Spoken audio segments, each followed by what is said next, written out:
Good evening, folks. Welcome to episode 5 of Logic Fails. This week began with the return of the NFL, brought us within 50 days of the presidential election, and it concluded with the passing of one of America's most inspirational jurists. So let's get to work.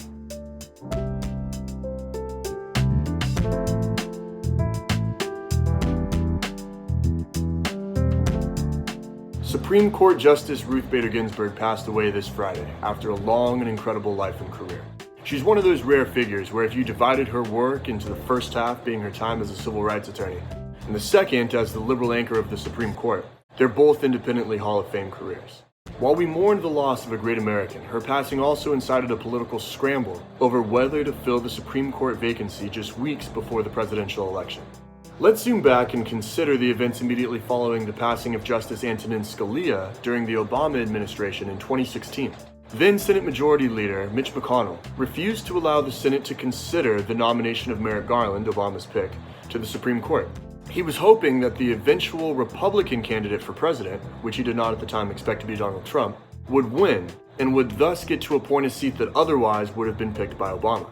He was not alone in this stance. Many other Republican senators were adamant about blocking Obama's selection. Consider these words from prominent Senator Lindsey Graham. I want you to use my words against me. If there's a Republican president in 2016 and a vacancy occurs in the last year of the first term, you can say, Lindsey Graham said, let's let the next president, whoever it might be, make that nomination. And you could use my words against me and you'd be absolutely right.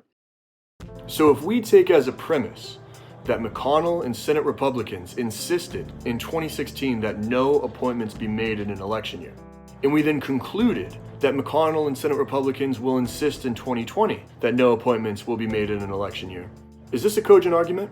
Well, for a generation tragically idealistic, from too much West Wing at too formative of an age, it is important to remember that this is a logical fallacy. Specifically, it's a comparative fallacy. Comparing what principles someone like McConnell will adhere to when those principles are applied in circumstances that benefit him does not inform us as to what principles he'll adhere to when the circumstances are different and when that principle is not beneficial. If you think that they are, you're setting yourself up to be misled. Indeed, back in 2019, well before Justice Ginsburg's death, we knew full well that McConnell would be inconsistent with his application of his principles. Consider this, where we see him smiling about exactly that. Supreme Court justices die next year. We'd fill it. And sure enough, within hours of Ginsburg's passing, McConnell announced his intention to fill the seat with a Trump nominee as soon as possible. The LSAT asks a lot of questions where the stimulus is a statement from a politician. The next time I see an implication family question where I'm told to assume that the politician's statements above are true, I know I'll have a hard time taking that seriously. This past week, you probably saw some tweets and headlines like these, criticizing Democratic presidential candidate Joe Biden for doing this. I just have one thing to say. Hang on here. All right.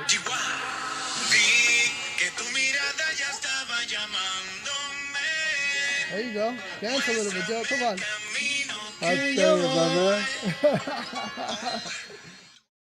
It does look pretty goofy. And Biden has had his share of gaffes this election cycle, including some that have appeared racially insensitive. But if we take as a premise this goofy video, and we draw a conclusion that this is an insensitive, cringeworthy appeal to Latin American voters, is this a good argument?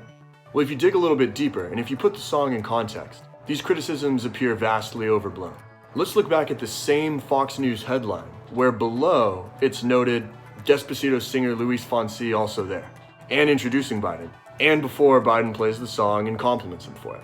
Indeed, this important omission was noted by an unlikely source, routine Republican presidential hopeful Senator Marco Rubio on Fox News later. I don't know if it matters anywhere. I mean, he was standing next to the guy who wrote who performed the song, Luis Fonsi. So the only one missing was Daddy Yankee, who was the other part of the song.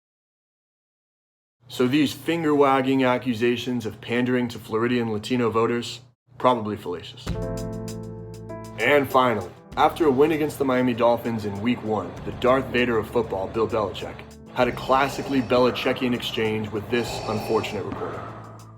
What was the atmosphere like in the stadium without fans there. Can you compare it to anything else that you've experienced in your football life? Practice. The fallacy here is that based on the premise that something like this global pandemic has never happened before, the reporter assumes that it must be the case that there is no comparison. We could label this either a comparison fallacy or an equivocation fallacy, where we could say we're equivocating between an event without precedent and an event without comparison. If this fallacy was not clear to you, then I'll say the same to you that Bill Belichick said to the reporter. Practice. In closing, folks, keep an eye out for logical fallacies in the news and on social media in the coming weeks. If you see anything that stands out to you as fallacious, we'd love to hear about it. Until next time.